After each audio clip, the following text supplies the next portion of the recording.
But ಆ cinema ನೋಡ್ಕೊಂಡು ಆಚೆ ಬಂದವ್ರಿಗೆ ಎಲ್ರಿಗೂ ಇದುವರೆಗೂ ಇರೋದು ಒಂದೇ ಒಂದು ಪ್ರಶ್ನೆ ಸರ್, ಕಾಗೆ ಬಂಗಾರ ಯಾವಾಗ ಅಂತ. ಯಾಕಂದ್ರೆ ನೀವು ಕ್ಲೈಮ್ಯಾಕ್ಸ್ ಅಲ್ಲಿ ಅದಕ್ಕೆ ಲೀಡ್ ಕೊಟ್ಬಿಡ್ತೀರಾ ನೀವು, ಇಲ್ಲ ಇಲ್ಲ ಅದಕ್ಕೊಂದು ಮುಂದುವರಿಯುತ್ತೆ ಅನ್ನೋ ತರ. ಹೋಗಿದ್ದು ಅಪ್ಪು ಸರ್ ಕತೆ ಕೇಳಕ್ಕೆ ಅಂತ, ಅಂದ್ರೆ ಯಾವ್ದಾರ ಒಂದು ಸಿನಿಮಾ ಮಾಡಕ್ಕೆ ಕತೆ ಕೊಡಿ ಅಂತ. ಈ ಕೆಂಡ ಸಂಪಿಗೆ ಅಂತ ಇವಾಗೇನು ತುಂಬಾ ಪ್ರಚಲಿತವಾಗಿದೆಯೋ ಅಥವಾ ಹೆಸರು ಮಾಡಿದೆಯೋ ಅದು ಗಿಣಿಮರಿ ಕೇಸ್ ಸಿನಿಮಾ ಹೆಸರು. ಅದು ಕೆಂಡ ಸಂಪಿಗೆ ಅಲ್ಲ. ಸರಿ ಕತೆನೂ ಬೇಡ ಏನು ಬೇಡ, ಹೋಗಪ್ಪ ಸಾಕಾಯ್ತು, ನಾವು ಅನ್ಕೊಳ್ಳೋದೇ ಒಂದು ಜನ ರಿಸೀವೇ ಮಾಡಲ್ಲ. ಕೆಂಡ ಸಂಪಿಗೆ ಅನ್ನೋದು ಒಂದು ಅಂಬ್ರೆಲ್ಲ ಅಂತೀವಿ ಅನ್ಕೊಂಡ್ರೆ ಅದ್ರಲ್ಲಿ 5 ಕತೆ ಬರುತ್ತೆ. ಒಂದು ಗಿಣಿಮರಿ ಕೇಸ್, ಒಂದು ಕಾಗೆ ಬಂಗಾರ, ಇನ್ನೊಂದು ಬ್ಲ್ಯಾಕ್ ಮ್ಯಾಜಿಕ್, ಮತ್ತೆ ಇನ್ನೊಂದು ಕಂಟ್ರಿ ಪಿಸ್ತೂಲ್. ಒಂದು ತಿಂಗಳಲ್ಲಿ ಶೂಟಿಂಗ್ನ ಮುಗಿಸಿ ಇನ್ನೊಂದು 2 ತಿಂಗಳು ಪೋಸ್ಟ್ ಪ್ರೊಡಕ್ಷನ್ ಮಾಡಿ ಇಮಿಡಿಯೇಟ್ ರಿಲೀಸ್ ಮಾಡಬೇಕು ಅಂತ. ಅದು ನಾವು ಅನ್ಕೊಂಡಾಗ ಆಗಲಿಲ್ಲ. ಬಿಕಾಸ್ ಅದಾದಮೇಲೆ ದೊಡ್ಡ ಮನೆ ಹುಡುಗ ಶೂಟಿಂಗ್ ಮಾಡಲೇಬೇಕು.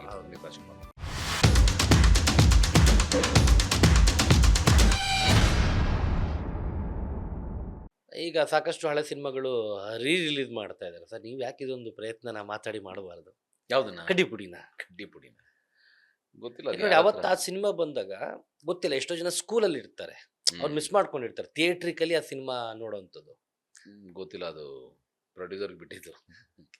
ಅಂಡ್ ಕೆಂಡ ಸಂಪಿಗೆ ಕೂಡ ರೈಟಿಂಗ್ ಅಲ್ಲಿ ಇದ್ರ ನೀವು? ಹೌದು. ಹೌದಾ? ಅಂದ್ರೆ ಅದು ಏನಾಯ್ತು, ಅದಾದ್ಮೇಲೆ ನನಗೂ ಸೂರಿಗೆ ಬಹಳ ಒಂದು ದೊಡ್ಡ ಭ್ರಮನಿರಸನ ಆಗೋಯ್ತು. ಇದೇನ್ ನಮ್ಮ ಇನ್ಸ್ಟಿಂಕ್ಟ್ ಸರಿ ಇಲ್ವಾ, ಇದೇನ್ ನಾವು ಅನ್ಕೋತಾ ಇದೀವಿ ಇದು ಇಷ್ಟ ಆಗುತ್ತೆ, ಇದು ವರ್ಕ್ ಆಗುತ್ತೆ ಅನ್ನೋದು ಯಾವ್ದು ವರ್ಕ್ ಆಗ್ತಾ ಇಲ್ವಲ್ಲ ಅಂತ ಒಂದು ಬೇಜಾರಾಗೋಯ್ತು. ಸೊ ಒಂದಷ್ಟು ದಿವಸ ಸುಮ್ಮನೆ ಓಡಾಡ್ತಾ ಇದ್ವಿ, ಕತೆನೂ ಬೇಡ ಏನು ಬೇಡ, ಹೋಗಪ್ಪ ಸಾಕಾಯ್ತು, ನಾವು ಅನ್ಕೊಳ್ಳೋದೇ ಒಂದು ಜನ ರಿಸೀವೇ ಮಾಡಲ್ಲ. ಆಮೇಲೆ ಅವನು ಸ್ನೇಹಿತ, ಅವನಿಗೆ ದುಡ್ಡು ಲಾಸ್ ಆಯ್ತು ಅಂತಾರೆ. ಯಾಕೆ ಇವೆಲ್ಲ ಸುಮ್ಮನೆ ಮಾಡಬಾರ್ದು ಈ ಥರದ್ದೆಲ್ಲ, ಸುಮ್ಮನೆ ಒಂದು ಕಮರ್ಷಿಯಲ್ ಸಿನಿಮಾ ಮಾಡ್ಕೊಂಡಿರ್ಬೇಕು ಅನ್ನೋ ಥರದ್ದು. ಆ ಟೈಮಲ್ಲಿ ಏನಾಯ್ತು, ಅಪ್ಪು ಸರ್ದು ದೊಡ್ಡ ಮನೆ ಹುಡುಗಾಗೆ ಅಂತ ಒಂದು ಆಫರ್ ಬಂದಿತ್ತು. ಸರಿ ಆ ಕತೆ ಹುಡುಕಾಟದಲ್ಲಿದ್ವಿ. ಒಂದಷ್ಟು ಜನ ಸಾಹಿತಿಗಳನ್ನ ಮೀಟ್ ಮಾಡೋದು, ಒಂದಷ್ಟು ಜನ ರೈಟರ್ಗಳನ್ನ ಮೀಟ್ ಮಾಡೋದು. ಅಪ್ಪು ಸರ್ಗೆ ಯಾವುದಾದ್ರೂ ಒಂದು ಅನ್ಸೋ ಥರದ್ದು ಒಂದು ಕತೆ ಇದ್ರೆ ನಿಮ್ಗೆ ಹೇಳಿ, ಕಮರ್ಷಿಯಲ್ ಆಗಿ ಮಾಡೋ ಥರದ್ದು. ಹಿಂಗೆ ಈ ಹುಡುಕಾಟದಲ್ಲಿದ್ವಿ. ಆ ಟೈಮಲ್ಲಿ ಹಿಂಗೆ ಒಂದ್ಸತಿ ನಮ್ಮ ಯಾರು ಸೂರಿ, ETV ಸೂರಿ ಅವ್ರು ಸಿಕ್ಕಿದ್ರು. ಸೊ ಇಲ್ಲಿ ನಮ್ಮ ರಂಗಶಂಕರದಲ್ಲಿ ಅವ್ರ ಹತ್ರ ಸಿಗ್ತಾ ಹಿಂಗೆ ಮಾತಾಡ್ತಾ, ಸರ್ ಒಂದು ಕತೆ ಹೇಳಿ. ಇಲ್ಲ ಅವ್ರಿಗೆಲ್ಲ ಕತೆ ನನ್ನ ಹತ್ರ ಇಲ್ಲಪ್ಪ, ಅಂದರೆ ಥರ ಲಾರ್ಜರ್ ದನ್ ಲೈಫ್ ಮಾಡೋ ಥರದ ಕತೆ ಯಾವುದೂ ಇಲ್ಲ ಅಂದರು. ಸರಿ ಸುಮ್ಮನೆ ಯಾವ್ದಾರು ಒಂದು ಕತೆ ಹೇಳಿ ಅಂತ ಅವರೊಂದು 2 ಕತೆ ಹೇಳಿದ್ರು. ಅದರಲ್ಲಿ ಒಂದು ಕತೆ ಈ ಕೆಂಡ ಸಂಪಿಗೆ ಕತೆ. ಇದೇನಾಗಿತ್ತು, ಅವರು 1900 ಐ ಥಿಂಕ್ 97, 96 ಟೈಮಲ್ಲಿ ಅವರು ಮಾಡಬೇಕು ಅಂತ ಕತೆ ಬರೆದಿಟ್ಕೊಂಡಿದ್ದು ನನ್ನ ಕತೆ ಅದು, ಕೆಂಡ ಸಂಪಿಗೆದು. ಅವಾಗ ಇನ್ನೂ ರೋಡ್ ಇನ್ಫ್ರಾಸ್ಟ್ರಕ್ಚರ್ ಏನು ಚೆನ್ನಾಗಿರಲಿಲ್ಲ, ಅಥವಾ ಪೊಲೀಸ್ ಇಂಟೆಲಿಜೆನ್ಸ್ ಅಷ್ಟೊಂದು ಇಂಪ್ರೂವ್ ಆಗಿರಲಿಲ್ಲ. ಈ ಥರದ್ದು ಟೈಮ್ನಲ್ಲಿ ಅದೊಂದು ಕತೆ ಮಾಡ್ಕೊಂಡಿದ್ರು. ಬಟ್ ಆಗಿನ ಕಾಲಕ್ಕೆ ಇನ್ನೂ ಅದ್ಭುತವಾಗಿರೋದು ಮಾಡಿದ್ರು. ಸೊ ಅದೇನೋ ಕಾರಣಾಂತರದಿಂದ ಮಾಡೋಕ್ಕಾಗಿರಲಿಲ್ಲ ಅವ್ರಿಗೆ. ಸೊ ಅವ್ರು ಅದನ್ನು ತೆಗೆದು ಬಿಟ್ಬಿಟ್ಟಿದ್ರು. ಅದು ಎಲ್ಲಿ ಇವತ್ತಿಗೂ ಅದರ ಸ್ಕ್ರಿಪ್ಟ್ ಸಿಕ್ಕಿಲ್ಲ, ಮ್ಯಾನುಸ್ಕ್ರಿಪ್ಟ್ ಸಿಕ್ಕಿಲ್ಲ. ಅವ್ನು ಕತೆ ಹೇಳಿದ್ರು. ನಮ್ಗೆ ಇಬ್ಬರಿಗೂ ಭಾಳ ಇಂಟ್ರೆಸ್ಟಿಂಗ್ ಅಂತ ಅನ್ನಿಸ್ತು. ಇದೇ ರಂಗಶಂಕರ ಕಾಂಪೌಂಡ್ ಮುಂದೆ 2 ಕಾಫಿ ಕುಡ್ಕೊಂಡು ಒಂದು 1 ಅವರ್ ಕತೆ ಕೇಳಿದ್ವಿ. ಎಷ್ಟು ಸಖತ್ತಾಗಿದೆ ಅಂತ. ಹೋಗಿದ್ದು ಅಪ್ಪು ಸರ್ ಕತೆ ಕೇಳಕ್ಕೆ ಅಂತ, ಅಂದರೆ ಯಾವ್ದಾರು ಒಂದು ಸಿನಿಮಾ ಮಾಡೋಕ್ಕೆ ಕತೆ ಕೊಡಿ ಅಂತ. ಸೊ ದಾರಿಲಿ ಬರ್ತಾ ಕಾರಲ್ಲಿ ಚೆನ್ನಾಗಿದೆ ಅಲ್ವಾ ಅಂದ ಅವನು. ಸಖತ್ತಾಗಿದೆ, ಮಾಡ್ಬಿಡೋಣ ಇದನ್ನ ಅಂತ. ಇಬ್ಬರು ಅಲ್ಲೇ ಡಿಸೈಡ್ ಮಾಡಿ ಮಾಡ್ಬಿಡೋಣ ಅಂತ. ಬಟ್ ಇದು ಜಾಸ್ತಿ ಖರ್ಚು ಮಾಡೋದು ಬೇಡ, ಒಂದಷ್ಟೆಲ್ಲ ನಾವೇ ತಲೆಯಲ್ಲಿ ಯೋಚನೆ ಮಾಡಿದ್ವಿ. ಇಂಥ ಆರ್ಟಿಸ್ಟ್ಗಳನ್ನ ಹಾಕೋಣ, ಇಷ್ಟು ದಿವಸದಲ್ಲಿ ಮುಗಿಸೋಣ. ಚೆನ್ನಾಗಿದೆ ಅಂತ ಅನ್ನಿಸ್ತು ಅಂತೆಲ್ಲ. ಇಬ್ರಿಗೂ ಚೆನ್ನಾಗಿದೆ ಅಂತ ಅನ್ನಿಸ್ತು. ಹಂಗೆ ಆಫೀಸಲ್ಲಿ ಕೂತ್ಕೊಂಡ್ವಿ. ಒಂದು ಸತಿ ನಾನು ಮೆಲ್ಕಾಕ್ದೆ, ನಾನು ಇದನ್ನು ಒಂದು ಲೈನ್ ಮಾಡ್ಕೊಡ್ತೀನಿ ಅಂದೆ. ಸರಿ ಅಂದ ಸೂರಿ. ನಾನು ಮತ್ತೆ ನಮ್ಮ ಈ ETV ಸೂರಿಗೆ ಫೋನ್ ಮಾಡಿದೆ. ಸರ್ ಆ ಸ್ಕ್ರಿಪ್ಟ್ ಎಲ್ಲಾರ ಇದ್ರೆ ಕೊಡಿ ಸರ್, ಸಿನಿಮಾ ಮಾಡ್ತೀವಿ. ಹೋಗ ನಾನು ಬಿಸಾಕ 15 ವರ್ಷ ಆಯ್ತು, ಅದು ಯಾವ ಮೂಲೆಯಲ್ಲಿ ಬಿದ್ಯಾ ನನಗೆ ಗೊತ್ತಿಲ್ಲ ಅಂದ್ರೆ. ಸರಿ ಒಂದು ಕೆಲಸ ಮಾಡ್ತೀನಿ, ನಾನು ಒಂದು ಲೈನ್ ಬರೀತೀನಿ, ನೀವು ಹೇಳಿದ ಕತೆನ, ಇದು ಸರಿನಾ ಇಲ್ವಾ ನೀವು ಹೇಳಿ ಅಂದೆ. ಅಂದರು. ನಾನು ಹೆಸರು ಫುಲ್ ಒಂದು ಲೈನ್ ಬರೆದು ಅವ್ರಿಗೆ ಫೋನ್ ಮಾಡಿ ಹೇಳಿದೆ. ಒಂದು 2-3 ಚೇಂಜಸ್ ಹೇಳಿದ್ರು. ಮಿಕ್ಕಿದೆಲ್ಲ ಕರೆಕ್ಟಾಗಿದೆ ಅಂದರು. ಅಲ್ಲಿಂದ ನಮ್ಮ ಕತೆ ಶುರು ಆಯಿತು. ಇವಾಗ ಇದನ್ನು ನಾವು 2013ಕ್ಕೆ ಮಾಡಬೇಕು. 2013 2013ಕ್ಕೆ ಕತೆ ಮಾಡಬೇಕು. ಹೌದು, ಆಲ್ಮೋಸ್ಟ್ 15 ಅಂದರೆ 16-17 ವರ್ಷ ಆಗೋಗಿದೆ ಅವ್ರ ಕತೆ ಮಾಡಿ. ಸೊ ಎಲ್ಲವೂ ಚೇಂಜ್ ಆಗಿದೆ 17 ವರ್ಷಕ್ಕೆ. ಪೊಲೀಸ್ ಇಂಟೆಲಿಜೆನ್ಸ್ ಚೇಂಜ್ ಆಗಿದೆ, ಟೆಕ್ನಾಲಜಿ ಬದಲಾವಣೆ ಎಲ್ಲವೂ ಚೇಂಜ್ ಆಗಿದೆ. ಆಮೇಲೆ ಹುಡುಗ ಹುಡುಗಿಯನ್ನವರ ಬಿಹೇವಿಯರ್, ಆ ಯಂಗ್ ಲವ್ ಬೇರೆ ಆಗಿದೆ, ಎಲ್ಲವೂ ಬೇರೆ ಆಗಿದೆ. ಇದನ್ನು ಏರ್ಸ್ಬೇಕೀಗ. ಆ ಏರ್ಸಕ್ಕೆ ಏನೇನು ಮಾಡಬೇಕು ಎಲ್ಲ ಮಾಡ್ತಾ ಕೂತ್ಕೊಂಡು ಒಂದು ಕತೆ ಮಾಡಿ ರೆಡಿ ಮಾಡಿದ್ವಿ. ಅದೊಂದು ಜರ್ನಿ ಮಜಾ ಇತ್ತು. ಅಂದರೆ ಚೆನ್ನಾಗಿ ಪ್ಲಾನ್ ಮಾಡಿದ್ವಿ ನಾವು. ಫುಲ್ ಏನೋ ಕಾರ್ ತಗೊಂಡು ಹೋಗಿ ಒಂದು ಟ್ರೂಪ್ ಹಾಕೊಂಡು ನೀವು ಹೋಗಿ ಹೋಗಿ ಹಂಗೆ ಶೂಟ್ ಮಾಡಿ. ಹೌದು ಹೌದು ಹೌದು. ಅಂದ್ರೆ ಒಂದ್ಸತಿ ರೆಕ್ಕಿ ಮಾಡಕ್ ಓಕೆ. ಫುಲ್ ಇಲ್ಲಿಂದ ಬೆಳಗಾಂ ತನಕ ಹೋದ್ವಿ. ರೆಕ್ಕಿ ಮಾಡಕ್ಕೆ ರೆಕ್ಕಿ ಮಾಡಕ್ಕೆ ಎಲ್ಲೆಲ್ಲಿ ಶೂಟ್ ಮಾಡಬೇಕು ಎಲ್ಲೆಲ್ಲಿ ಶೂಟ್ ಮಾಡ್ತೀವಿ, ಏನೇನು ಶೂಟ್ ಮಾಡ್ತಾ ಇದೀವಿ ಅಂತ ರೆಕ್ಕಿ ಮಾಡಕ್ ಹೋಗಿ ವಾಪಸ್ ಬಂದು ಮತ್ತೆ ಇನ್ನೊಂದು ರೌಂಡ್ ಸ್ಕ್ರಿಪ್ಟ್ ಆಗಿ ಅಂದ್ರೆ ಡ್ರೋನ್ ಅನ್ನೋದು ಇವತ್ತೇನು ಪ್ರಾಯಶಃ ಗೊತ್ತಿಲ್ಲ, ಅಷ್ಟು ಎಕ್ಸ್ಟೆನ್ಸಿವ್ ಆಗಿ ಯೂಸ್ ಮಾಡಿದ್ದು ನಮ್ಮ ಸಿನಿಮಾದಲ್ಲಿ. ಹೌದು. ಅಂದ್ರೆ ಒಂದು ಥೀಮ್ ಅನ್ಕೊಂಡ್ವಿ ನಾವು, ಪ್ರತಿ ಊರಿಗೆ ನಾವು ಎಂಟ್ರಿ ಆಗ್ಬೇಕಾದ್ರೆ ಅದು ಅವ್ರ ಊರಿಂದ ಊರಿಗೆ ಓಡ್ತಾ ಇರ್ತಾರಲ್ಲ ಅವರು, ಪ್ರತಿ ಊರಿಗೆ ಎಂಟ್ರ್ ಆಗ್ಬೇಕಾದ್ರೆ with drone we enter the city ಅಂತ. So we planned. Okay. So Satya Hegde was there. Camera ಏನು ಯೂಸ್ ಮಾಡಬೇಕು ಅಂತ ಆಗ್ತಾನೆ ಲಿಂಗ ಸಿನಿಮಾ ರಜನಿಕಾಂತ್ ಶೂಟ್ ಆಗಿತ್ತು. ಸೊ ಡ್ರ್ಯಾಗನ್ ಅನ್ನೋ ಸಿನಿಮಾ ಇದು ಕ್ಯಾಮ್ರಾ ಇತ್ತು, ಇಟ್ ಯೂಸ್ ದಟ್ ಕ್ಯಾಮ್ರಾ ಅಂತ ಆಯಿತು. ಸೊ ಕ್ಯಾರೆಕ್ಟರ್ಗಳೆಲ್ಲ ಫಿಕ್ಸ್ ಆಯಿತು. ಅದ ಹೆಂಗೆ ಅಂದರೆ ಬೆಂಗಳೂರಿನಲ್ಲಿ ಫಸ್ಟ್ ಒಂದು 3 ದಿವಸ ಶೂಟ್ ಮಾಡಿದ್ವಿ. ಒಂದು ದಿವಸ ಚಂದ್ರಿಕಾ ಮತ್ತು ಹೀರೋಯಿನ್ಗೆಲ್ಲ ಏನೊಂದು ಮನೆ ಇತ್ತು, ಒಂದು ದಿವಸ ಶೂಟ್ ಮಾಡಿದ್ವಿ. ಅದಾದಮೇಲೆ 2 ದಿವಸ ಪೊಲೀಸ್ ಸ್ಟೇಷನ್ ಪ್ರಕಾಶ್ ಬೆಳವಾಡಿ ಅವ್ರದ್ದು ಏನಿತ್ತು ಅದು, ಮತ್ತು ನಂದು ಒಂದಷ್ಟು ಇದೆಲ್ಲವೂ 2 ದಿವಸ ಶೂಟ್ ಮಾಡಿದ್ವಿ. ಅದಾದಮೇಲೆ ಕಂಟಿನ್ಯೂಸ್ ಆಗಿ 9 ದಿವಸ ಇಲ್ಲಿಂದ ಹೋಗಿ ವಾಪಸ್ ಶೂಟ್ ಮಾಡ್ಕೊಂಬರೋದು ಅಂತ. ಒಂದು ಕಾರು, ಇಬ್ಬರೇ ಆರ್ಟಿಸ್ಟು, ಜೊತೆಗೆ ನಾನೊಬ್ಬ ಆರ್ಟಿಸ್ಟು, ಇನ್ನಿಬ್ರು ಅವ್ರ ಫ್ರೆಂಡ್ಸೇನೆ, ಬಟ್ ಅವ್ರ ಕಾರಲ್ಲಿ ಬಂದರು. ಮಿಕ್ಕಿದ ಒಂದು ಆ ಗಾಡಿಗಳು ಏನೇನು ದಾರಿಲಿ ಸಿಕ್ಕುತ್ತೋ ಆ ಗಾಡಿಲೇ ಅವ್ರು ಹತ್ಕೊಳ್ಳೋದು ಅನ್ನೋದು ಹೆಂಗಿದ್ರು ಕಥೆಲಿತ್ತು. ಸೊ ಒಂದು ಇದ್ರ ಜನರೇಟ್ರು, ಪೋರ್ಟಬಲ್ ಜನರೇಟ್ರು, ತುಂಬಾ ಕಡಿಮೆ ಮಿನಿ ಯೂನಿಟ್ ತರ, ತುಂಬಾ ಕಡಿಮೆ ಲೈಟ್ಸ್, ಬಿಕಾಸ್ ಸತ್ಯ ಅಮೇಝಿಂಗ್ ಲೈಟಿಂಗ್ಸ್ ಅಲ್ಲೆಲ್ಲ ಜಾಸ್ತಿ ಲೈಟ್ಸ್ ಇಲ್ಲ. ನನ್ಗೆ ಥಿಯೇಟರ್ ಡೇಸ್ ಎಲ್ಲ ಜ್ಞಾಪಕೊಂಡ್ಬಿಡ್ತು. ಸೊ ಜಸ್ಟ್ ವೆಂಟ್, ಆರಾಮಾಗಿ ಹೋಗಿ ಹಿಂಗೆ ಶೂಟ್ ಮಾಡ್ಕೊಂಡು ಹಿಂಗೆ ಬಂದ್ವಿ. ಅಂಡ್ ಅದು success, super duper hit cinema. ಹೌದು, ಎಲ್ಲರೂ ಇಷ್ಟಪಟ್ಬಿಟ್ರು ಕೆಂಡಸಂಪಿಗೆ. ಅಂದ್ರೆ ಒಂದು ಹೊಸ ಒಂದು ಎಕ್ಸ್ಪೀರಿಯನ್ಸ್ ಸಿಕ್ಬಿಡ್ತು ಥಿಯೇಟರ್ ಅಲ್ಲಿ. ಹೌದು. ಏನಕ್ಕೆ ಇರ್ಬೋದು ರೀಸನ್, ಈ ಕಡೆ ಕಡ್ಡಿಪುಡಿ ಮಾಡ್ತೀರಾ, ಹೈ ಎಕ್ಸ್ಪೆಕ್ಟೇಷನ್, ಸ್ಟಾರ್ ಇದ್ದಾರೆ, ಬಟ್ ಎಲ್ಲೋ ಒಂದ್ ಕಡೆ ಅಂದ್ಕೊಂಡಿದ್ದಾಗಲ್ಲ. ಗೊತ್ತಿಲ್ಲ, ಅದು ಆಗ್ತಾನೆ. ಇದು ಬೇರೆ ಹಿಟ್ ಆಗಿತ್ತು, ಯಾವುದು ನಮ್ಮ ಮಂಗಳೂರವ್ರದ್ದು ಬಾಹುಬಲಿ ಜೊತೆಗೆ ಬಿಟ್ಟಿದ್ರಲ್ಲ ಸಿನಿಮಾ, ರಂಗಿತರಂಗ ಹಿಟ್ ಆಗಿತ್ತು. ಸೊ ಒಂದಿತ್ತು ಸ್ವಲ್ಪ ಹೊಸ ತರದ್ದು ಅಥವಾ ಬೇರೆ ತರದ್ದೇನೋ ನೋಡ್ತಾರೆ, ಅಕ್ಸೆಪ್ಟ್ ಮಾಡ್ತಾರೆ. ಅಂಡ್ ಸೂರಿಗೆ ಒಂದಷ್ಟು ಜನ ಫಾಲೋವರ್ಸ್ ಇದ್ದಾರೆ ದುನಿಯಾ ಟೈಮಿಂದನೂ. ಸೂರಿ ಸಿನಿಮಾ ಅಂದ್ರೆ ಏನೋ ವಿಶೇಷತೆ ಇದೆ ಅಂತ. ಸೊ ಅದನ್ನೇ ಟ್ರಂಪ್ ಕಾರ್ಡ್ ಆಗಿ ಇಟ್ಕೊಂಡು, ಅಂದ್ರೆ ಬೇಸಿಕಲಿ ಅದಷ್ಟೇ ಇದ್ದಿದ್ದು ತಲೆನಲ್ಲಿ. ಅಂಡ್ ಇದೊಂದು ಸಣ್ಣ ಬಜೆಟಿನ ಸಿನಿಮಾ, ತುಂಬಾ ಯಾರು ಗೊತ್ತಿರೋ ಸ್ಟಾರ್ನ ಸಿನಿಮಾ ಮಾಡ್ತಾರೆ, ಅದೇ ಸರ್ಪ್ರೈಸ್ ಪ್ಯಾಕೇಜ್ ತರ ಇತ್ತು. ಕರೆಕ್ಟ್. ಸೂರಿ ಇದಾರೆ ಅನ್ನೋದು ಬಿಟ್ರೆ ಇನ್ ಯಾರು ಗೊತ್ತಿಲ್ಲ, ಏನಿದೆ ಒಳಗೆ ಗೊತ್ತಿಲ್ಲ, ಎಕ್ಸ್ಪೆಕ್ಟೇಷನ್ ಇಲ್ಲ. ಸೊ ಒಳಗೆ ಬಂದ್ರೆ ವಾವ್ ಫೀಲ್. ಆ ಪೋಸ್ಟ್ ಇಂದ ವರ್ಕ್ ಮಾಡಕ್ ಶುರು ಮಾಡಿದ್ವಿ. ಸ್ವಲ್ಪ ಇಂಟ್ರೆಸ್ಟಿಂಗ್ ಅನಿಸ್ಲಿ ಅಂತ. ಯಾರೋ ಇಬ್ರು ಬೆಟ್ಟದ ಮೇಲೆ ಕೂತಿದ್ದಾರೆ, ಯಾರಿಗೋ ಗನ್ ಇಟ್ಟಿದ್ದಾರೆ.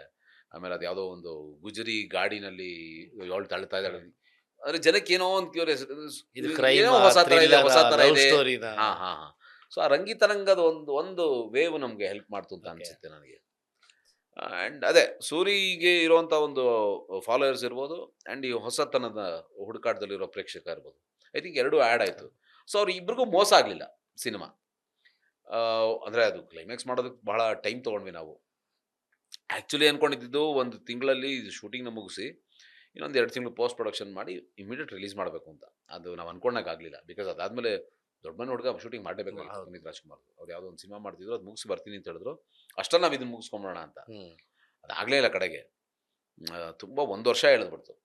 1 ವರ್ಷ ಅಂದರೆ 1 ವರ್ಷ ಶೂಟಿಂಗ್ ಮಾಡಿದ್ವಿ ಅಂತಲ್ಲ, ಕಂಪ್ಲೀಟ್ ಮಾಡೋಕ್ಕಾಗಲಿಲ್ಲ. ಅವರು ಹಾಡುಗಳು ಕೊಡ್ತಾ ಇದ್ದಿದ್ದು ಇಷ್ಟ ಆಗ್ತಿರಲಿಲ್ಲ, ಹರಿಕೃಷ್ಣ ಕೊಡ್ತಾ ಇರೋದು ಇಷ್ಟ ಆಗ್ತಿರಲಿಲ್ಲ ಸೂರಿಗೆ. ಈ ಥರದ ಒಂದಷ್ಟು ಗೊಂದಲಗಳು. ಆಮೇಲೆ ಅದು ಏನಾಯಿತು, ಒಂದ್ಸತಿ ಬಂದು ಎಲ್ಲ ಕೂತ್ಕೊಂಡು ಎಡಿಟ್ ಮಾಡಿದ್ವಿ. ನೋಡಿದವರೆಲ್ಲ ಎಲ್ಲ ಎಕ್ಸ್ಪ್ರೆಷನ್ ಇಲ್ದೇ ಆಚೆ ಬರೋರು. ಏನೋ ಇಬ್ರು ಓಡೋಗ್ತಾರೆ, ಅಟ್ಟಿಸ್ಕೊಂಡು ಹೋಗ್ತಾರೆ, ಇದೇನಿದೆ ಸಿನಿಮಾ ಹಿಂಗಿದೆ ಅಂತೆಲ್ಲ, ಏನು ಹಿಂಗಿದೆ ಅಂತಾರ ಅಂತ. ಬಟ್ ಒನ್ಸ್ ಜಯಂತ್ ಕಾಯ್ಕಿಣಿ ನೋಡ್ಬಿಟ್ಟು ಭಾಳ ಎಕ್ಸೈಟ್ ಆಗ್ಬಿಟ್ರು. ಏನು ಸಿನಿಮಾ ನಿಜವಾಗ್ಲೂ ಭಾಳ ಇಷ್ಟ ಆಯ್ತು ನನಗೆ ಅಂದ್ರು. ನೀನು ಇವ್ರಿಗೆ ಇಷ್ಟ ಆಗ್ತಾ ಇದೆ, ಬೇರೆಯವ್ರಿಗೆಲ್ಲ ಯಾರಿಗೂ ಇಷ್ಟ ಆಗ್ತಾ ಇಲ್ವಲ್ಲ ಏನು ಅಂತ ಗೊತ್ತಿಲ್ಲ. ಅದು ಏನು ಕತೆ ಅಂತ ಗೊತ್ತಿಲ್ಲ. ಬಟ್ ಕ್ಲೈಮ್ಯಾಕ್ಸ್ ಬಗ್ಗೆ ಏನಾಯ್ತು, ಅವರಿಬ್ರು ಸಾಯ್ತಾರೆ ಅಂತ ಇತ್ತು. ಒರಿಜಿನಲಿ ಸೂರ್ಯ ಏನು ಮಾಡ್ಕೊಂಡಿದ್ರು ಕತೆ, ನಮ್ಮ ETV ಸೂರ್ಯ, ಅದರಲ್ಲಿ ಹೀರೋಯಿನ್ ಇಬ್ರು ಸಾಯ್ತಾರೆ ಅಂತ ಇತ್ತು. ಆಗ್ತಾನೆ ದಾಳಿ ಧನಂಜಯ ಸಿನಿಮಾ ಬಂದಿತ್ತು, ಯಾವುದು ರಾಟೆನಲ್ಲಿ ಹೀರೋ ಹೀರೋಯಿನ್ ಸಾಯ್ತಾರೆ. ಸೊ ವಿ ಸೆಡ್ ನಾವು ಇದರಲ್ಲಿ ಸಾಯಿಸಲ್ಲ, ಸಾಯ್ಬಾರ್ದು ಅವರು ಅಂತ ಡಿಸೈಡ್ ಮಾಡಿ, ಸಾಯೋ ಎಂಡಿಂಗ್ ಬೇಡ ಅಂತ. ಬಿಕಾಸ್ ತುಂಬ ನೆಗೆಟಿವಿಟಿ ಏನೋ ತೊಗೊಂಡೋಗ್ಬಾರ್ದು, ಏನೋ ಒಂದು ಪಾಸಿಟಿವ್ ತೊಗೊಂಡೋಗ್ಬೇಕು ನೋಡೋನು ಅಂತ ಆ ಡಿಸ್ಕಷನ್ನು ಮತ್ತು ಅದನ್ನ ಹೆಂಗೆ ಮಾಡೋದು ಇದೊಂದಷ್ಟು ದಿನ ಕಾಲ ಕಳೆದು ಹಿಂಗಾಗಿ ಸ್ವಲ್ಪ ಟೈಮ್ ಎಳೀತು. ಬಿಟ್ಟರೆ ಜನ ತುಂಬ ಚೆನ್ನಾಗಿ ಅಕ್ಸೆಪ್ಟ್ ಮಾಡ್ಬಿಟ್ರು ಹೌದು. ಸಿನಿಮಾ. ಅದು ನಾವು ಅನ್ಕೊಂಡಿರಲಿಲ್ಲ ಹಿಂಗೆ ಮೂರು ತಿಂಗಳಲ್ಲಿ ಮಾಡಿದರೆ ನಮ್ಗೆ ಅಂದರೆ ದುಡ್ಡು ಜಾಸ್ತಿ ಉಳಿದಿರೋದು ಅಥವಾ ಬೇರೆ ಥರದ ಪಬ್ಲಿಸಿಟಿ ಆಗಿರೋದು ಇನ್ನೂ ಏನೇನೋ ಆಗ್ಬೋದಾಗಿತ್ತಲ್ಲ ಅಂತ. But ultimately okay, cinema decide ಮಾಡಿದ್ದದು ಆ ಜರ್ನಿನ, ಅದರ ಸಕ್ಸಸ್ನ ಎಲ್ಲವೂ ಆ ಸಿನಿಮಾನೇ ಡಿಸೈಡ್ ಮಾಡಿದ್ದು. ನಾನು ಯಾಕೆ ಹೇಳಿದೆ ಅಂದರೆ ಆ ಸಿನಿಮಾ ನಾವು ಮಾಡಿದ್ದು ನಾವೇ ಮಾಡಿದ್ವಿ ಸೇರಿಕೊಂಡು ಫ್ರೆಂಡ್ಸ್ ಎಲ್ಲ. ಮಾಡಿದ್ದು ಒಂದೇ ಕಾರಣಕ್ಕೆ, ನಮ್ಮ ಇನ್ಸ್ಟಿಂಕ್ಟ್ ಯಾವ ಕಾರಣಕ್ಕೆ ಸರಿ ಇಲ್ಲ ಅಂತ ಅನ್ಕೊಂಡು ನಾವು ಕಡ್ಡಿಪುಡಿನಲ್ಲಿ ಅದು ಸರಿ ಇದೆ ಅಂತ ಪ್ರೂವ್ ಮಾಡಕ್ಕೆ ಆ ಸಿನಿಮಾ ಮಾಡಿದ್ವಿ. ಓಕೆ, ನಿಮ್ಗೆ ಚೆನ್ನಾಗಿದೆ ಅನ್ನೋದು ನಮ್ಗೆ ಅನ್ನಿಸ್ತಾ ಇದೆ, ಯಾಕೆ ಮಾಡಬಾರ್ದು ಅಂತ ಮಾಡಿ ಇದು ಕ್ಲಿಕ್ ಆಯಿತು. ಅದು ಕ್ಲಿಕ್ ಆಗಲಿಲ್ಲ, ಅದು ಚೆನ್ನಾಗಿದೆ ಅಂತಾನೆ ಅನ್ಸಿದ್ದು ನಮಗೆ, ಅದು ಕ್ಲಿಕ್ ಆಗಲಿಲ್ಲ. ತುಂಬ ಬೇಜಾರಾಗೋಗಿತ್ತು. ಇಲ್ಲ, ನಮ್ಮ ಇನ್ಸ್ಟಿಂಕ್ಟ್ ಸರಿ ಇಲ್ಲ, ಜನ ಬೇರೆ ಏನೋ ನೋಡೋಕೆ ಇಷ್ಟಪಡ್ತಾರೆ ಅಂತ. ಬಟ್ ಇದನ್ನ ನೋಡಿದ್ಮೇಲೆ ಇಲ್ಲ ಗುರು, ನಮ್ಮ ಇನ್ಸ್ಟಿಂಕ್ಟ್ ಕರೆಕ್ಟ್ ಆಗಿದೆ, ಜನ ಇದನ್ನ ನೋಡೋಕೆ ನಿಮ್ಗೆ ನೀವೇ ಚಾಲೆಂಜ್ ಹಾಕೊಂಡು ಹೌದು, ಮಾಡಿರೋ ಮಾಡಿದ ಸಿನಿಮಾ ಇದು. ಹೌದು. ಬಟ್ ಆ ಸಿನಿಮಾ ನೋಡ್ಕೊಂಡು ಆಚೆ ಬಂದವ್ರಿಗೆಲ್ರಿಗೂ ಇದುವರೆಗೂ ಇರೋದು ಒಂದೇ ಒಂದು ಪ್ರಶ್ನೆ ಸರ್, ಕಾಗೆ ಬಂಗಾರ ಯಾವಾಗ ಅಂತ. ಯಾಕಂದ್ರೆ ನೀವು ಕ್ಲೈಮ್ಯಾಕ್ಸ್ ಅಲ್ಲಿ ಅದಕ್ಕೆ ಲೀಡ್ ಕೊಟ್ಬಿಡ್ತೀರಾ ನೀವು, ಇಲ್ಲ ಇಲ್ಲ, ಅದಕ್ಕೆ ಮುಂದುವರಿಯುತ್ತೆ ಅನ್ನೋ ತರ. ಅದಕ್ಕೊಂದು ಬೇರೆ ಕತೆ ಇದೆ ಆ್ಯಕ್ಚುಲಿ. ಕೆಂಡ ಸಂಪಿಗೆ ಅಂತ ಏನಿದೆ ಅದೊಂದು ಅಂಬ್ರೆಲಾ ಕಾನ್ಸೆಪ್ಟ್ ಇದ್ದಿದ್ದು. ಓಕೆ, ಮುಂಚೆ ಏನು ಅನ್ಕೊಂಡಿತ್ತು ಅಂತ ಹೇಳಿದ್ರೆ, ಈ ಕೆಂಡ ಸಂಪಿಗೆ ಅಂತ ಇವಾಗೇನು ತುಂಬ ಪ್ರಚಲಿತವಾಗಿದೆಯೋ ಅಥವಾ ಹೆಸರು ಮಾಡಿದೆಯೋ ಅದು ಗಿಣಿಮರಿ ಕೇಸು ಸಿನಿಮಾ ಹೆಸರು. ಅದು ಕೆಂಡ ಸಂಪಿಗೆ ಅಲ್ಲ. ಓಕೆ, ಕೆಂಡ ಸಂಪಿಗೆ ಅನ್ನೋದು ಒಂದು ಅಂಬ್ರೆಲಾ ಅಂತ ಅನ್ಕೊಂಡ್ರೆ ಅದರಲ್ಲಿ 5 ಕತೆ ಬರುತ್ತೆ. ಒಂದು ಗಿಣಿಮರಿ ಕೇಸು, ಒಂದು ಕಾಗೆ ಬಂಗಾರ, ಇನ್ನೊಂದು ಬ್ಲ್ಯಾಕ್ ಮ್ಯಾಜಿಕ್, ಓಕೆ, ಮತ್ತೆ ಇನ್ನೊಂದು ಕಂಟ್ರಿ ಪಿಸ್ತೂಲ್. ಹಾ, ಈ ಥರದ್ದು 4-5 ಕತೆ ಬರುತ್ತೆ. ಓಕೆ, 5 ಕತೆನಲ್ಲಿ ಎಲ್ಲಾ ಪಾತ್ರಗಳು ಒಳಗಡೆ ಓಡಾಡ್ತವೆ. ಅಂದ್ರೆ ಕರೆಕ್ಟ್. ಟಾಪ್ ಆಂಗಲ್ ಇಂದ ನೋಡಿದ್ರೆ ಅಟ್ ಎ ಟೈಮ್ ಅಷ್ಟು ಕತೆ ನಡೀತಾ ಇದೆ ಅನ್ನೋ ಫೀಲ್ ಕೊಡಬೇಕು ಅನ್ನೋ ಕಾರಣಕ್ಕೆ ಶುರು ಮಾಡಿದ್ದು ಕೆಂಡ ಸಂಪಿಗೆ. ಓಕೆ, ಇದು ಅವ್ರು ಹೇಳಿರೋ ಒಂದು ಕಥೆಲಿ ನಿಮ್ಗೆ ಸಿಕ್ಕಿರೋ ಇಷ್ಟೊಂದು ಐಡಿಯಾಗಳ ಅಥವಾ ಆಮೇಲೆ ಮಾಡ್ತಾ ಮಾಡ್ತಾ? ಸೂರಿ ಹತ್ರ ಕಾಗೆ ಫಸ್ಟ್ ಕಾಗೆ ಬಂಗಾರ ರೆಡಿ ಮಾಡ್ಬಿಟ್ಟಿದ್ವಿ ಕತೆ, ಇವತ್ತಿಗೂ ರೆಡಿ ಇದೆ. ಓಕೆ, ಅದು ಬೇರೆ ಕತೆ. ಅದು ಬೇರೆ ಕತೆ. ಹ್ಮ್ ಅದ್ರಲ್ಲಿ ಪ್ರಶಾಂತ್ ಸಿದ್ದಿ ಹೀರೋ. ಹ್ಮ್ ಕಾಗೆ ಬಂಗಾರ ಕತೆ ರೆಡಿ ಇತ್ತು. ಹಾ. ಬ್ಲ್ಯಾಕ್ ಮ್ಯಾಜಿಕ್ ಒಂದ್ ಲೆವೆಲ್ ಡಿಸ್ಕಷನ್ ಆಗೋಗಿತ್ತು. ಓಕೆ, ಅದಾದ್ಮೇಲೆ ಸಿಕ್ಕಿದ್ದು ಈ ಗಿಣಿಮರಿ ಕೇಸು. ಓಕೆ, ಅದಕ್ಕೆ ನಿಮ್ಗೆ ಪಾರ್ಟ್ 2 ಅಂತ ಬರೋದು. ಅದು ಹೌದು, ಪಾರ್ಟ್ 1 ಕಾಗೆ ಬಂಗಾರ ಅಂತ ಕಾಗೆ ಬರುತ್ತೆ. ಬಂಗಾರ ಅಂತ ಬರುತ್ತೆ, ಪ್ರೀಕ್ವೆಲ್ ಬರುತ್ತೆ ಇನ್ನು. ಹಾ, ಬಟ್ ಅದು ಆಮೇಲೆ ಅನ್ಸಿದ್ದೇನಂದ್ರೆ ಅದು ವರ್ಕ್ ಆಗೋದು ಯಾವಾಗ ಅಂದ್ರೆ ಒಟ್ಟಿಗೆ ನಾನು ಬ್ಯಾಕ್ ಟು ಬ್ಯಾಕ್ ಈ ವಾರ ಒಂದು ಸಿನಿಮಾ ನೋಡಿ ನೆಕ್ಸ್ಟ್ ವಾರ ಒಂದು ಸಿನಿಮಾ ನೋಡಿದಾಗ ಅರ್ಥ ಆಗುತ್ತೆ. ನಾನು ಅದನ್ನ 1 ವರ್ಷ ಬಿಟ್ಟು ಮಾಡಿದ್ರೆ ಗೊತ್ತಾಗಲ್ಲ ಜನಕ್ಕೆ. ಅಂದ್ರೆ ಈ ಪಾತ್ರಗಳಲ್ಲಿ ಮಧ್ಯೆ ಓಡಾಡ್ತವೆ. ಓಕೆ, ಹಾ, ಈ ಇಡೀ ಈ ಕೆಂಡ ಸಂಪಿಗೆ ಸಿನಿಮಾದಲ್ಲಿ ಪ್ರಶಾಂತ್ ಸಿದ್ದಿ ಏನ್ ಬಂದು ಹೋಗ್ತಾನೆ, ಹೌದು. ನಾನು ಅದೇ ಒಂದು ವೀಕ್ ಬಿಟ್ರೆ ಗೊತ್ತಾಗುತ್ತೆ ಯಾಕೆ ಪ್ರಶಾಂತ್ ಸಿದ್ದಿ ಇಲ್ಲಿ ಬಂದ ಅಂತ. ಓಕೆ, ಅದರಲ್ಲೂ ಈ ವಿಕ್ಕಿ ಕ್ಯಾರೆಕ್ಟರ್ ಅಲ್ಲಿ ಬಂದು ಹೋಗುತ್ತೆ ಹಾ, ಹಾ, ಆ ಸಿನಿಮಾದಲ್ವೇ, ಅಥವಾ ಇವರಿಬ್ರು ಬಂದು ಕಾಗೆ ಹೋಗ್ತಾರೆ, ಬಂಗಾರ. ಮಾನ್ವಿತಾ ಮತ್ತೆ ವಿಕ್ಕಿ ಇಬ್ರು ಬಂದು ಹೋಗ್ತಾರೆ. ಹಾ, ಹಂಗೆ ಇದ್ದಿದ್ ಕತೆ. ಕನೆಕ್ಟ್ ಆಗಲ್ಲ ಅಷ್ಟೇ. ಹಾ. ಹಾ, ಕನೆಕ್ಟ್ ಆಗಲ್ಲ, ಎಲ್ಲ ಬೇರೆ ಬೇರೆ ಕತೆ. ಬೇರೆ ಬೇರೆ ಕತೆ. ಬಟ್ ಹಿಂಗ್ ನೋಡಿದ್ರೆ 5 ಕತೆ ನಡೀತಾ ಇದೆ ಅಂತ ಅನ್ಸ್ಬೇಕು ಜನಕ್ಕೆ. ಈ ಫೀಲ್ ಕೊಡಕ್ಕೆ ಅಂತ ಮಾಡಿದ್ದು ಓಕೆ, ಕೆಂಡ ಸಂಪಿಗೆ ಅಂತ ಟೈಟ್ಲ್ ಇಟ್ಬಿಟ್ಟು ಇದ್ರಲ್ಲಿ 5 ಕತೆ ಮಾಡೋಣ ಅಂತ ಮಾಡಿದ್ದು. ಸೊ ಸೊ ಹಂಗಾಗಿ ಅದು ಇಮಿಡಿಯೇಟ್ ಮಾಡಬೇಕಾಗಿತ್ತು ಕಾಗೆ ಬಂಗಾರ, ಮಾಡೋಕ್ಕಾಗಲಿಲ್ಲ. ಬಿಕಾಸ್ ಸೂರಿಗೆ ಒಂದು ದೊಡ್ಡ ಬೇರೆ ಒಂದು ಸಿನಿಮಾ ಮಾಡಲೇಬೇಕಾಗಿತ್ತು. ಇದು ಟಗರು ಮಾಡಬೇಕಾಗಿತ್ತು ಅನ್ಸುತ್ತೆ. ಹಾಂ, ಟಗರು ಮಾಡಿದ್ದು ಶಿವಣ್ಣಗೆ. ಅದಾಯಿತು. ಅದಾದಮೇಲೆ ಅನ್ನಿಸ್ತಾ ಇತ್ತು ಮಾಡ್ಬಿಡೋಣ ಅಂತಲೂ ಅನ್ನಿಸ್ತಾ ಇತ್ತು. ನಾನು ಒಂದು 2-3 ಸತಿ ಹೇಳಿದೆ, ಮಾಡೋಣ ಸೂರ್ಯ, ಅದು ಇನ್ನೂ ತುಂಬ ಜನ ಕೇಳ್ತಾರೆ ಅದನ್ನು ನೋಡಿದಾಗೆಲ್ಲ, ಯಾಕೆ ಸೀಕ್ವೆಲ್ ಅಥವಾ ಪ್ರೀಕ್ವೆಲ್ ಮಾಡಲಿಲ್ಲ ಅಂತ. ಅದು ಆ ಟೈಮ್ ಕರೆಕ್ಟಾಗಿ ಈ ನೋಟ್ ಬಂದಿ ಆಗೋಯ್ತು. ಅದು ಸ್ವಲ್ಪ ನೋಟಿಗೆ ಸಂಬಂಧಪಟ್ಟಿದ್ದ ಒಂದು ಕತೆ ಮಾಡ್ಕೊಂಡಿದ್ವಿ ನಾವು. ಅಂದರೆ ಇದು ನೋಟ್ಗೆ ಫಸ್ಟ್ ಸಿಗೋದೇ ದುಡ್ಡು ಸಿಗುತ್ತೆ. ಸೊ ಹಾಗಾಗಿ ವರ್ಕ್ ಆಗಲ್ಲ ಅಂತ ಅವನ ವಾದ.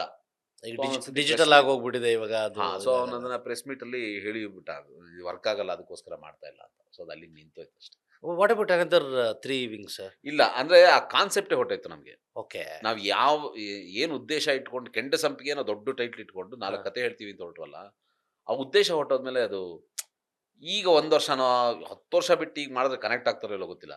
ಈಗ 10 ವರ್ಷ ಆದ್ಮೇಲೆ ನಾನು ಫಸ್ಟ್ ಕೆಂಡ ಸಂಪಿಗೆ ರಿಲೀಸ್ ಮಾಡಿ ಇದನ್ನ ರಿಲೀಸ್ ಮಾಡಿ ಮಾಡಬೇಕು, ಬ್ಯಾಕ್ ಟು ಬ್ಯಾಕ್ ಮಾಡಬೇಕು. ಸೊ ಅವಾಗ ಯಾರಾದರೂ ಈಗ 5 ದಿವಸ ಕಂಟಿನ್ಯೂಸ್ ಆಗಿ ಸಿನಿಮಾ ನೋಡಿದ್ರೆ ಅರ್ಥ ಆಗುತ್ತೆ ನಮಗೆ, ಈ ಕ್ಯಾರೆಕ್ಟರ್ ಇಲ್ಲಿ ಯಾಕೆ ಬಂತು ಅಂತ. ಇಲ್ಲದ್ರೆ ಗೊತ್ತಾಗಲ್ಲ. ಗ್ಯಾಪ್ ಕೊಟ್ರೆ. ಹೌದು, ಯಾಕಂದ್ರೆ ಅದು ಕೇಳಕ್ಕೆ ಎಷ್ಟು ಅದ್ಭುತವಾಗಿದೆ. ಹಾಗೆ ಬಂಗಾರ, ಕಂಟ್ರಿ ಪಿಸ್ತೂಲು, ಇದೆಲ್ಲ ಬ್ಲ್ಯಾಕ್ ಮ್ಯಾಜಿಕ್ ಅನ್ನೋದು ಒಂದು ಕ್ಯಾಮ್ರಾನ ಇಟ್ಕೊಂಡು, ಬ್ಲ್ಯಾಕ್ ಮ್ಯಾಜಿಕ್ ಅಂತ ಕ್ಯಾಮ್ರಾ ಇದೆಯಲ್ಲ, ಹೌದು. ಸೊ ಆ ಕ್ಯಾಮ್ರಾದಿಂದ ಕತೆ ಒಂದು. ಕ್ಯಾಮ್ರಾದ ಕತೆ ಇದು ನೋಡಿ. ಬ್ಲ್ಯಾಕ್ ಮ್ಯಾಜಿಕ್ ಪಟ್ಟಂತ ನಮ್ ತಲೆಗೆ ಬರೋದು ಮಾಟ ಮಂತ್ರಗಳು ಬರುತ್ತೆ. ಯಾಕಂದ್ರೆ ಕಾಗೆ ಬಂಗಾರ, ಗಿಣಿಮರಿ ಕೇಸು, ಅಲ್ಲಿರೋ ಕೆಲವೊಂದು ವಿಚಾರಗಳಿಗೆ ಕನೆಕ್ಟ್ ಆಗಿದೆಯೋ ಅನ್ನೋ ತರ ಬರುತ್ತೆ. ಕ್ಯಾಮ್ರಾದ ಮೇಲೆ ಹೋಗೋದು ನೋಡಿ, ಈ ತರ ಏನೋ ಅನ್ಕೊಂಡಿದ್ದೀನಿ. ಡೆಫಿನೆಟ್ಲಿ ಆಡಿಯನ್ಸ್ ತುಂಬಾ ಲಾಸ್ ಆಗುತ್ತೆ ಇದರಿಂದ. ಅಂದ್ರೆ ಒಂದು ಒಳ್ಳೆ ಒಂದು ಥಿಯೇಟ್ರಿಕಲಿ ಒಂದು ಎಕ್ಸ್ಪೀರಿಯನ್ಸ್, ಒಂದು ಒಳ್ಳೆ ಕತೆನ ಮಿಸ್ ಮಾಡ್ಕೊಂಡ್ವಿ ಅನ್ನೋದಾಗುತ್ತೆ. ಗೊತ್ತಿಲ್ಲ, it may come in a future. ಆಗುತ್ತೆ ಖಂಡಿತ ಆಗುತ್ತೆ. Beat plus Karnataka.